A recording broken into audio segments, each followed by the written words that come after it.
Луѓето мислеа дека ретка болест е нешто што се случува во Африка, дека можеш да се заразиш од ретка болест или дека можеш да имаш некој деформитет, што воопшто се покажа дека не е вистина.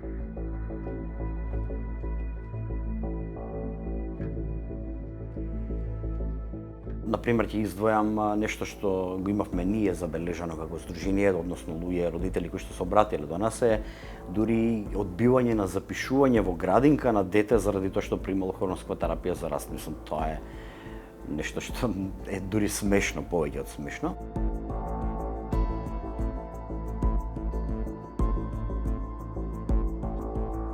Мојот син е веќе возрастен, заврши средно образование, сака да најде вработување, се обидуваше на неколку наврати кај приватни работодавачи, е тоа многу тешко бидејќи во моментот кога мора да отсуствува од работа, не може да го оправдаме неговото отсуство само заради тоа што има ретко заболување. Ако бараме работа на половина работно време, тоа нели приватните работодавачи ретко кога го дозволува, значи во тој систем ние сме непрепознаеми, значи сме како некоја сива зона во законската регулатива. И тоа се нашите приоритети всушност во следниот период, кои што сакаме да ги решиме и ќе ги преговараме со властите за да се усвојат нели законски измени, да се прилагодат на потребите на пациентите со ретки болести, да се препознае што е тоа ретка болест.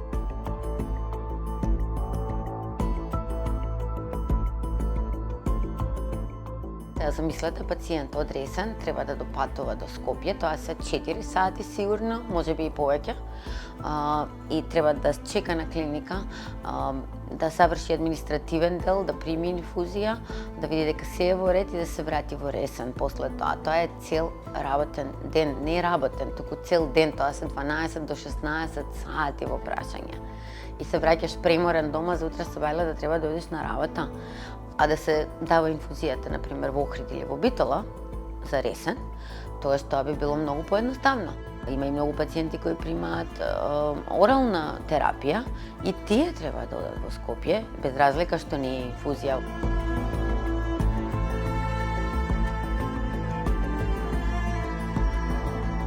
Една од битните работи кои што сметам дека морам да ја нагласаме недостатокот на медицински кадар, односно на специјалисти, доктори ендокринолози во нашата држава, и тоа е нешто што е многу сериозно. За неколку години веќе ќе стане навистина уште посериозно. А да не говорам за останатите градови поголеми кои што во нашата држава дури тоа е научна фантастика да имаат специјалист ендокринолог, па сметам дека тука државата треба нешто веќе многу посериозно да размисли во која насока ќе се движи науката.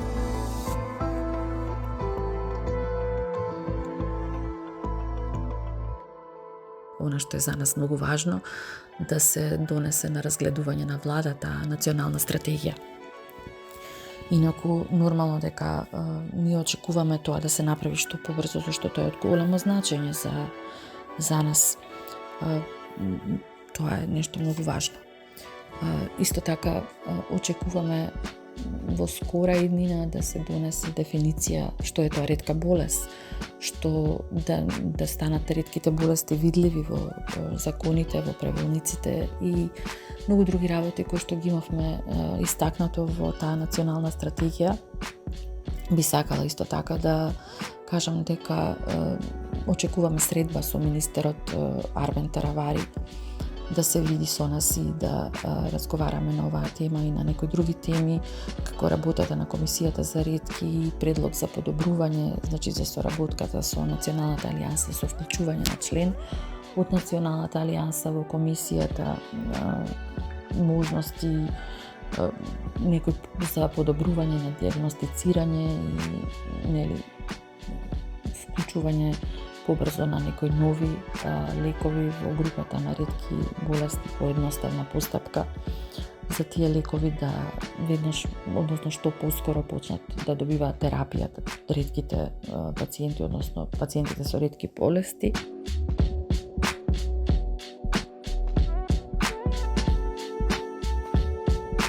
Затоа што повеќето лица кои што имаат инвалидност имаат одредени права, а ретките се никако не препознаени во законот. Единствениот начин каде што единственото место каде што се препознаени е токму во Министерството за здравство при Комисијата за ретки болести, од каде што се набавува оваа екстремно скапа терапија.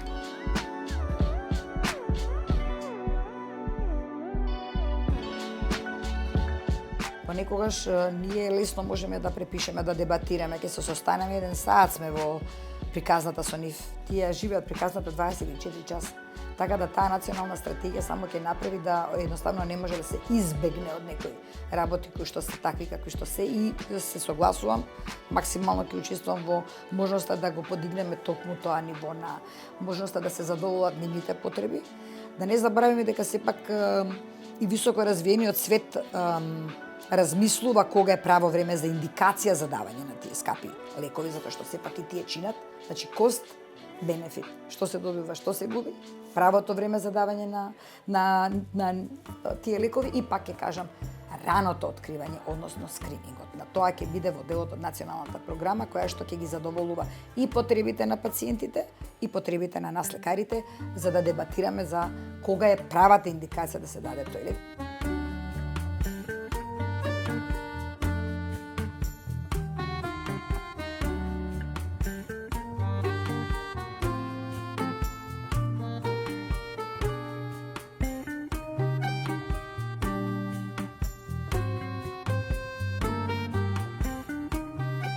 Сега нашата Алијанса за ретки болести успеа во изминативе 10 години да направи напори заедно со редицата министри кои што беа начело на институцијата која што е одговорна за да овозможи дијагностицирање и пристап до терапија.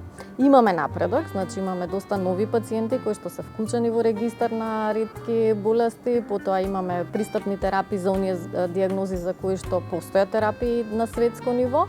Меѓутоа тоа не е доволно, затоа што секој ден се откриваат и нови болести, и нови дијагнози, и нови пациенти кои што заболуваат од тие болести.